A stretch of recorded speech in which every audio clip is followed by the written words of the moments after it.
Film diawali dengan memperlihatkan tokoh utama kita yang bernama Daniel Morgan, yang merupakan mantan asasin yang sedang dicari oleh kawanan penjahat, yang ternyata ia telah berubah profesi menjadi seorang sales di sebuah perusahaan mobil hanya demi menjalani kehidupan normal yang selama ini ia idamkan. Karena ia menyadari menjadi asasin atau pembunuh profesional bukanlah hidup yang benar.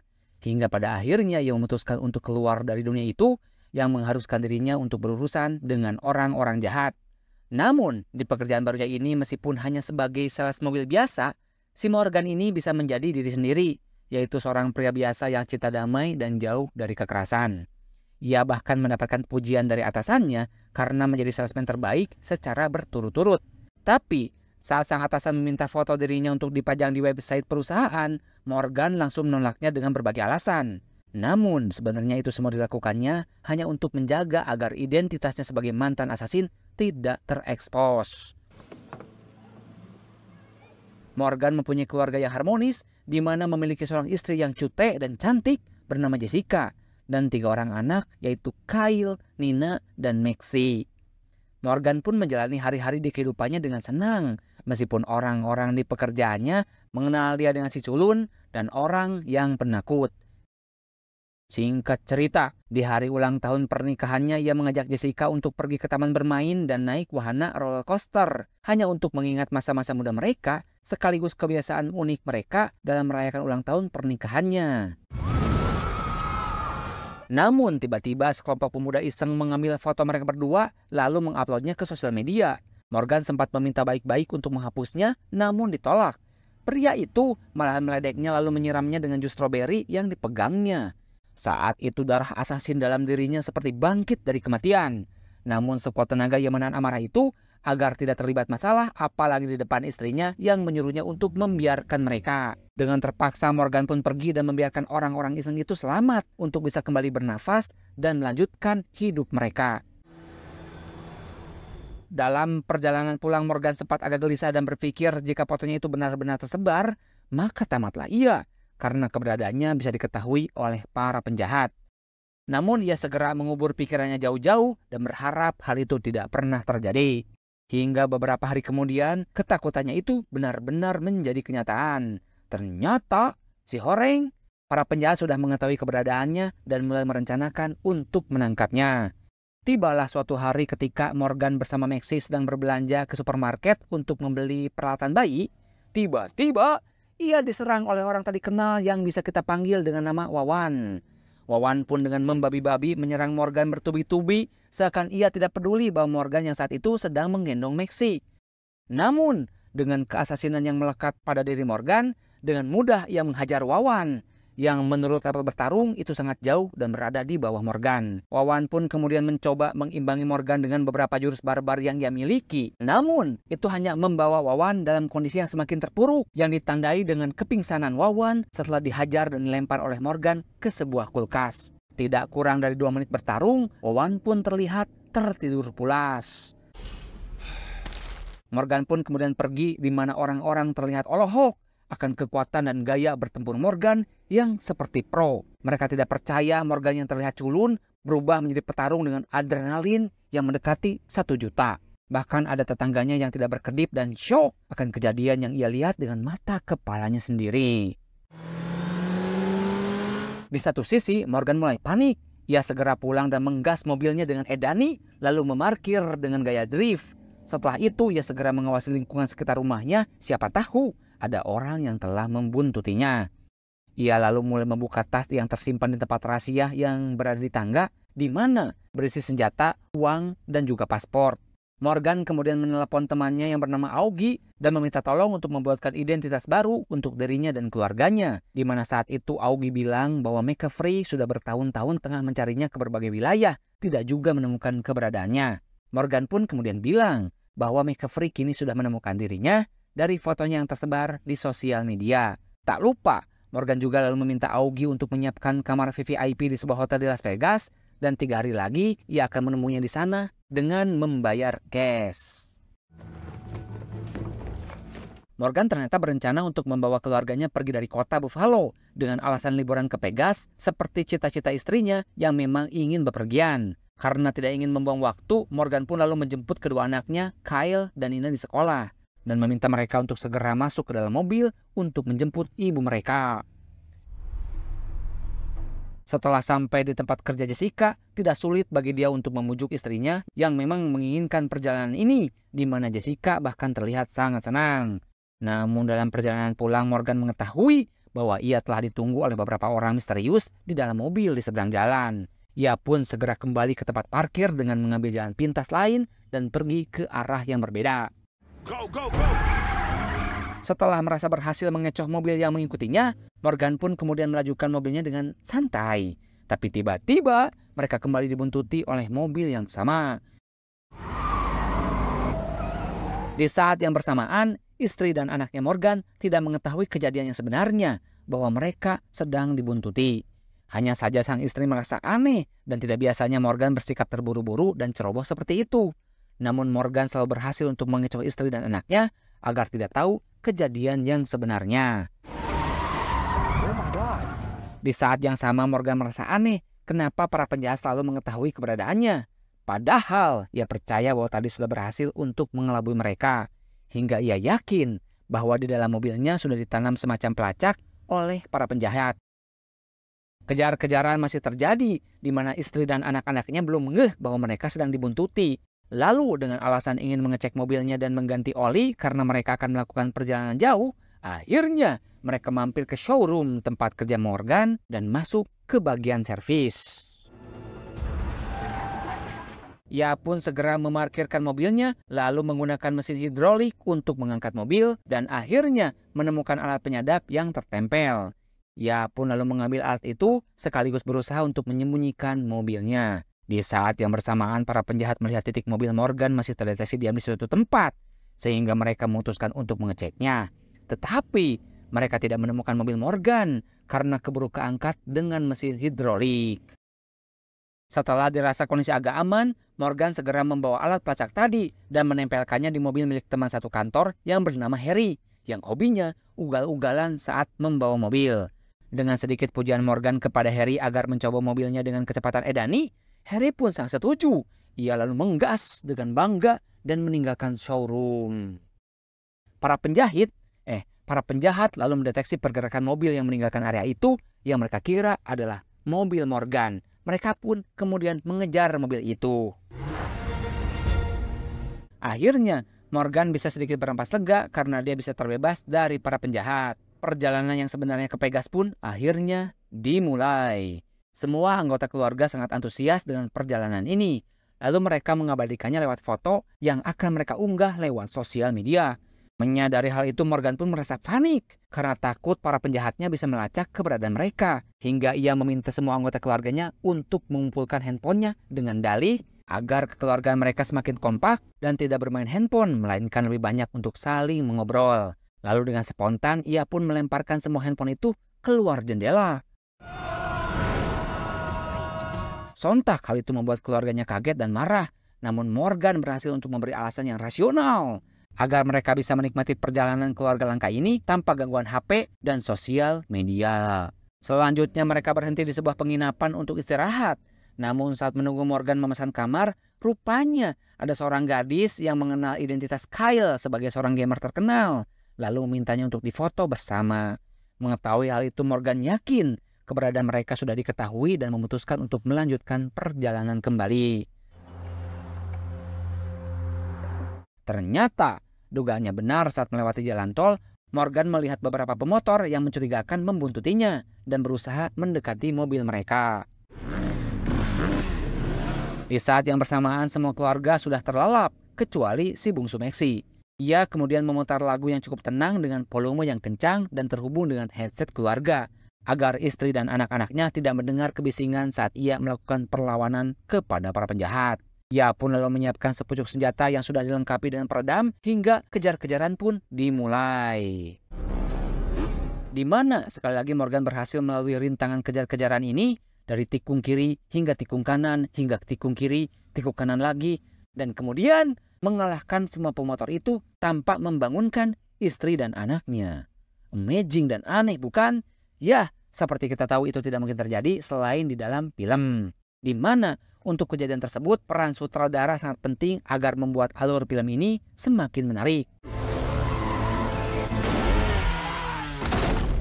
Pagi harinya keluarga mereka terbangun dan menyadari sudah berada di Iowa. Mendengar hal itu, Nina antusias ingin pergi ke kampus kekasihnya yang kebetulan sedang mengadakan festival untuk menyambut mahasiswa baru. Mereka semua menikmati festival sambil berkeliling kampus. Hingga akhirnya Morgan bertemu dengan seseorang yang mencurigakan yang membawa sebuah koper yang mengaku berasal dari Jerman. Setelah berbicara dengan pria itu menggunakan bahasa Cimahi, Jessica kaget karena tidak tahu suaminya bisa berbahasa Cimahi. Jerman. Tidak ingin mengambil resiko, Morgan meminta pria itu untuk membuka koper yang akhirnya diketahui itu hanyalah sebuah kapsul yang terbuat dari jagung. What the hell is that? Lalu tiba-tiba, Victor pun datang dengan membawa senjata yang sudah dilengkapi dengan peredam. Morgan segera berlari ke arah lab dan Victor pun lalu mengejarnya. Terjadilah pertarungan sengit antara Morgan dan Victor di dalam lab, di mana pertarungan itu terlihat cukup seimbang. Morgan yang sempat terhempas beberapa kali oleh kekuatan Victor yang seorang atlet catur, Victor dengan beringas akan ingin memakan Morgan yang bertubuh agak kecil dari dirinya. Namun kecerdikan Morgan dalam bertarung patut untuk diacungi jempol. Ia begitu gesit dan perkasa, hingga pada akhirnya Morgan berhasil untuk mencapit Victor dan menghajar Victor hingga ia terhempas dan tertidur pulas. Di saat yang sama, semua orang di kampus tidak ada yang mengetahui kejadian tersebut. Padahal mereka tepat berada di samping ruangan seakan mereka dibuat tak mendengar oleh sang produser.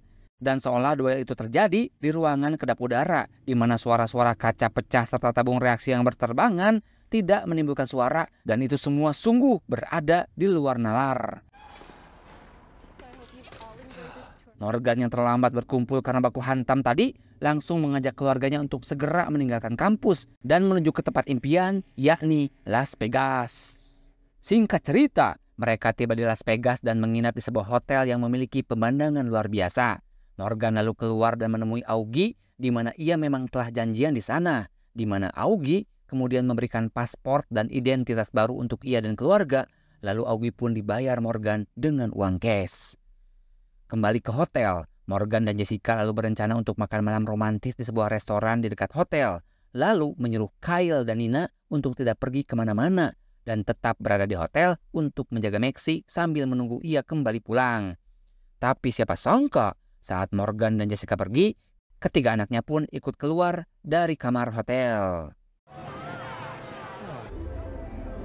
Mereka pergi ke HyperX, di mana di tempat itu merupakan arena game terbesar yang tengah mengadakan turnamen. Dan tanpa mereka sadari, para penjahat sudah mengintai mereka.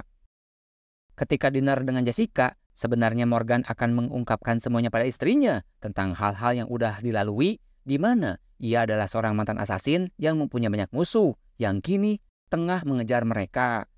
Namun, saat ia hendak mengatakan yang sebenarnya, ucapan Morgan kemudian diinterupsi oleh pelayan yang berbicara bahasa Prancis dan langsung dijawab olehnya dengan bahasa Prancis. Hal itu membuat terkejut istrinya yang mengetahui ternyata suaminya juga bisa berbahasa Prancis. Lalu tiba saatnya bagi Morgan untuk membicarakan apa yang sebenarnya terjadi dengan mereka. Namun karena melihat Jessica yang terlihat sangat bahagia, hal itu pun akhirnya urung ia ungkapkan.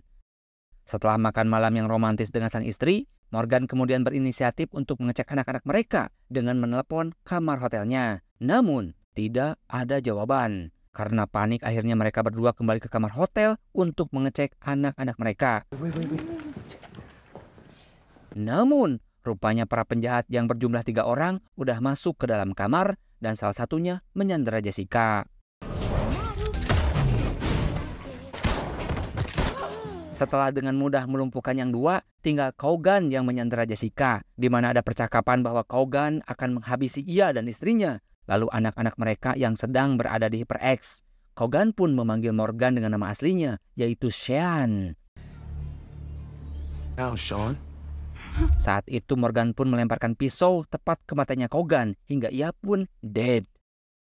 Jessica melihat semua itu kaget dan tak percaya dan masih bingung dengan apa yang terjadi. Ia merasa tidak mengenali Morgan, di mana saat itu keasasinan yang dimiliki Morgan seperti benar-benar bangkit, hingga kebarbaran ia dalam menghajar musuh membuat Jessica tak percaya dengan apa yang dilihatnya. Setelah kejadian di kamar hotel, Morgan berusaha menjelaskan pada Jessica tentang semuanya.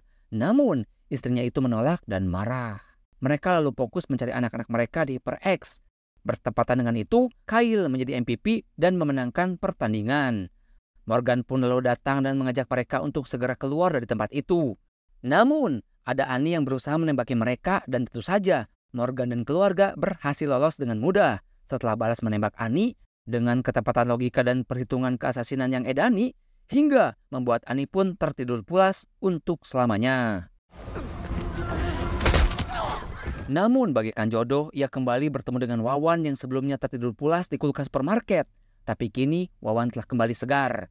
Dengan gaya Wawan yang terlihat seperti penjahit, ia berusaha untuk mengejar Morgan. Namun sayangnya, Morgan keburu pergi dan menghilang di antara kerumunan orang-orang.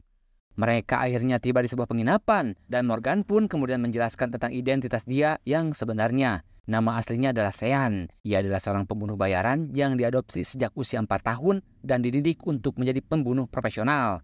Namun ia berhenti karena McCaffrey atau si bosnya sendiri mulai merambah bisnisnya menjadi secara ilegal, di mana asalnya pekerjaannya memang membantu pemerintah.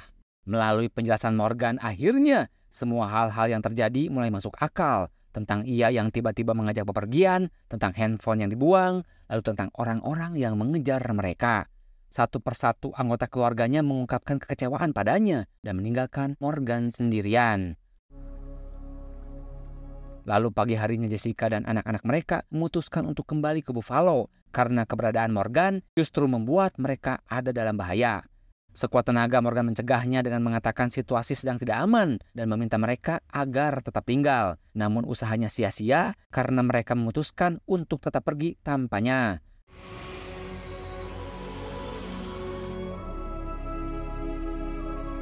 Dengan bantuan teman Jessica yang ditemuinya di tempat latihan kickboxing, mereka pun tiba di bandara. Di sana Jessica dan ketiga anaknya melihat sebuah pesawat pribadi terparkir di depan mereka. Lalu seorang wanita yang bernama Gwen keluar menyambut mereka. Mereka dibawa masuk ke dalam pesawat sambil berbincang. Hingga pada suatu bagian, Gwen mengatakan bahwa ia berusaha mendekati istri dari mantan sekaligus musuhnya agar ia masuk ke dalam perangkap. Dan plot twistnya adalah mantan yang selama ini dibicarakan Gwen adalah suaminya sendiri, yaitu Morgan. Jessica menyadari kesalahannya, lalu berpura-pura akan mengambil sesuatu yang terlupa di dalam taksi dan mengajak semua anaknya untuk ikut. Namun, di pintu keluar sudah ada McCaffrey yang menghalangi jalan mereka. McCaffrey yang notabene adalah ayah angkat Morgan, kemudian menelepon Morgan untuk memberitahukan bahwa anak dan istrinya ada di tangannya. Lalu mengancam Morgan, jika ia ingin anak dan istrinya selamat, Morgan harus datang ke Poseidon, yaitu sebuah gedung bekas kasino yang terbengkalai sendirian. Tanpa pikir panjang, Morgan pun pergi ke tempat yang dimaksud dan disambut oleh mantan rekannya bernama Spiros. Ia dibawa naik ke lantai atas, di mana di sana adalah tempat anak dan istrinya ditahan. Dan ternyata tempat itu telah dijaga oleh banyak sniper di setiap sudut. Setelah sampai di lantai atas dan bertemu dengan McCaffrey, Jessica, Kyle, dan Nina serta Maxie terkejut saat mengetahui pria yang menyandera mereka adalah kakeknya sendiri. Morgan lalu minta McCaffrey untuk melepaskan keluarganya, sebagai gantinya ialah yang menyerahkan diri. Namun, McCaffrey sangat kecewa karena Morgan dianggap telah berkhianat dan menyanyiakan semua kesempatan yang telah diberikan padanya. Dan jika Morgan ingin keluarganya selamat, maka ia harus kembali menjadi asasin dan mengurus bisnis keluarga. Dan tentu saja tidak boleh lagi berhubungan kembali dengan istri dan anak-anaknya untuk selama-lamanya. Morgan jelas menolak, di mana ia tidak ingin kembali ke dunia tersebut. Mendengar itu McCaffrey murka, lalu mengancam akan membunuh istrinya di depan matanya. Maka dengan sangat terpaksa, Morgan pun akhirnya setuju.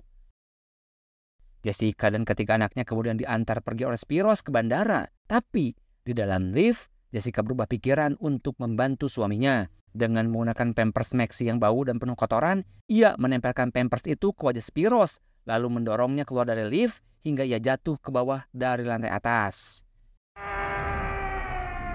Jessica dan ketiga anaknya kembali ke tempat Morgan, di mana saat itu ia tengah berusaha untuk melepaskan diri dari ikatan tali.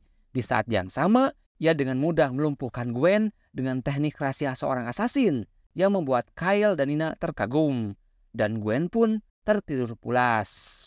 Karena ruangan tidak dijaga, dengan mudah mereka melumpuhkan orang yang menggunakan drone. Morgan lalu menggunakan drone untuk mengecek keberadaan para penjahat. Di sisi lain, rupanya para penjahat sudah menyadari bahwa Jessica dan anaknya belum pergi dan Spiros menghilang. Para penjahat mulai melakukan pencarian. Morgan meminta mereka untuk pergi ke atap dan menyerahkan drone pada Kyle. Morgan memiliki rencana untuk mengakhiri semuanya agar mereka bisa kembali ke rumah. Dan itu adalah satu-satunya cara agar mereka bisa kembali hidup tenang. Tahu nggak apa rencana Morgan? Ya, Morgan akan menghabisi semua musuh hingga membuat mereka tertidur pulas. Ia meminta Kyle untuk menjadi mata untuknya dan memberitahukan keberadaan para penjahat. Semua akses keluar telah ditutup, sementara Jessica bersembunyi di atap bersama Kyle dan Nina, yang dimana Kyle membantu Morgan melihat keadaan dengan drone. Morgan kemudian memancing perhatian dengan menggunakan lift yang turun. Semua sniper bersiap untuk menembak, namun nihil, lift itu ternyata kosong. Tapi ada tas yang berisi popok di dalamnya dan suara mainan anak yang berbunyi. Setelah dicek, itu adalah bom waktu dan akhirnya meledak. Si Morgan bawa bom dari mana ya? Perasaan dari tadi ia tuh nggak bawa apa-apa loh. Cuma senjata aja kalau nggak salah. Mungkin dikasih sutradara. Cukup masuk akal. Morgan muncul sebagai ninja dan menyerang sniper dengan mudah lalu mengambil senjatanya. Karena posisinya udah diketahui, semua sniper mulai menembak ke arahnya. Kyle lalu membantunya dengan memberitahukan keberadaan para penjahat. Hingga dengan mudah, Morgan bisa mengetahui dan melumpuhkan mereka. Pucuk dicinta, ulam pun tiba. Morgan kembali bertemu dengan Wawan. Tidak ada percakapan say hello di antara mereka atau perasaan kangen gitu. Di sana, mereka kembali bergulat sengit yang ditandai dengan kepingsanan Wawan untuk kedua kalinya. Duh, Wawan. Kenapa kamu teh masih aja melawan? Udah tahu kekuatan bertempur kamu teh jauh atau dari Morgan, sang tokoh utama. McCaffrey mengetahui bahwa Morgan sudah menguasai drone. Iya, lalu menghubungi Gwen. Gwen yang pingsan akhirnya tersadar dan segera mencari keberadaan Jessica dan anak-anaknya. Morgan kemudian muncul dan meminta ayahnya untuk menghentikan Gwen. Namun McCaffrey tidak menyerah dan malah menyerang balik Morgan. Gwen pun segera pergi ke atap. Jessica lalu menyadari seseorang yang datang karena lift yang bergerak ke arahnya. Lalu Jessica meminta anak-anaknya untuk bersembunyi. Kyle lalu memberitahukan Morgan bahwa Gwen ada di rooftop.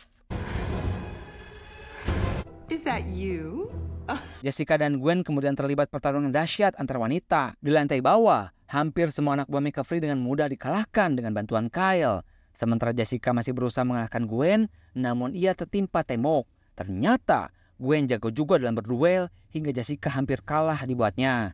Para penjahat tinggal tersisa 2 orang, yaitu Gwen dan McCaffrey. Namun drone akhirnya ditembak hingga terputuslah koneksi antara Kyle dan Morgan. Meskipun drone udah nggak berfungsi, tetapi mereka masih bisa terhubung dengan headset dan memberitahukan jika Jessica terluka. Nah lo, kok iso? Nina mengendap-endap ke dekat troli lalu mendorongnya sekuat tenaga ke arah Gwen. Hingga Gwen jatuh, namun ia masih bisa bertahan dan kembali naik. Morgan terpojok oleh McCaffrey yang menembakinya, namun Morgan menarik tali yang melilit kakinya hingga terhuyung, lalu mengambil peluru yang ada di dalam pistol. Sementara itu Jessica kembali berusaha menyerang Gwen, namun terlempar ke bawah dan menimpa atap bambu. Jessica melihat bambu panjang dan berniat melakukan dekatlet agar bisa naik ke atas, namun gagal. Gwen pun hanya menonton Jessica dan ia keprok alias tepuk tangan. Tak menyerah, Jessica kemudian mengambil bambu lagi, namun kali ini dengan sekuat tenaga ia melemparkannya ke arah Gwen dan kali ini berhasil mengenainya dan menancap tepat di perutnya. Gwen pun tereliminasi. Sementara itu Morgan masih berjuang melawan McCaffrey, namun sayang McCaffrey berhasil mengambil pistol dan kembali mengisi pelurunya lalu membidik ke arah Morgan. Bertepatan dengan itu, Jessica dan ketiga anaknya tiba. Nina berusaha membujuk kakeknya tentang memulai kembali hidup baru sebagai keluarga. Yang sayangnya, itu adalah cara untuk mengulur waktu agar ayahnya bisa menyerang McCaffrey. Dengan sebuah tongkat, Morgan pun lalu membabuk McCaffrey hingga membuat McCaffrey tertidur pulas. Mereka akhirnya keluar dari kasino bekas itu, disertai dengan polisi yang ternyata sudah mengepung tempat itu dari tadi dan tak melakukan apa-apa. McCaffrey pun akhirnya dibui atas pembunuhan yang telah dilakukannya selama beberapa dekade dan keluarga ini pun akhirnya bahagia lalu film pun berakhir. Sebenarnya ada banyak kejanggalan dalam film ini ya, tapi namanya juga film, pasti mempunyai segi kekurangan dan kelebihan. Namun pesan yang bisa kita ambil dari film ini yaitu Jika seseorang punya masa lalu yang buruk dan ia kemudian berusaha untuk merubahnya menjadi lebih baik, itu sangat keren karena dia telah menyadari bahwa dirinya pantas untuk mendapatkan masa depan yang cerah. Dan melepaskan masa lalu yang kelam itu adalah pilihan terbaik yang pernah dibuat. Jangan pernah mencela seseorang yang punya masa lalu yang buruk, karena di mata Allah bisa saja dia yang lebih baik daripada kita saat ini. Saya James, sampai jumpa di video selanjutnya. Dor.